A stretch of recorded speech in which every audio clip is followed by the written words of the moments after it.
சொர்க்கம் என்பது நமக்கு சொர்க்கம் என்பது நமக்கு சுத்தம் உள்ள வீடுதான் சுத்தம் உள்ள வீடுதான் சொர்க்கம் என்பது நமக்கு சுத்தம் உள்ள வீடுதான்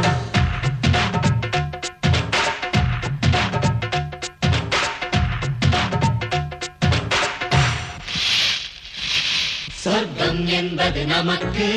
சுத்தம் உள்ள வீடுதான் சுத்தம் என்பதை மறந்தால் நாடும் குப்பை மேடுதான் சொர்க்கம் என்பது நமக்கு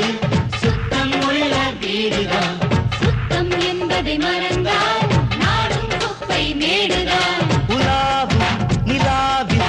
வெள்ளை அடிக்கலாம் எங்கேயும் எப்போதும் சுத்தப்படுத்தலாம் சொர்க்கம் என்பது நமக்கு சுத்தம் உள்ள வீடுதான் சுத்தம் என்பதை மறந்தால் நாடும் குப்பை மேடுதான்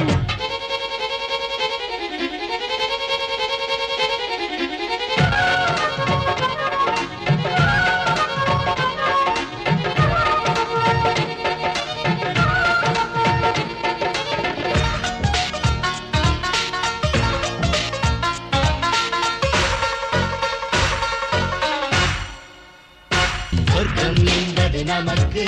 சுத்தம் உள்ள வீடுதான் சுத்தம் என்பதை மறந்தால் நாடும் குப்பை மேடுதான் உலாவும் நிலாவில்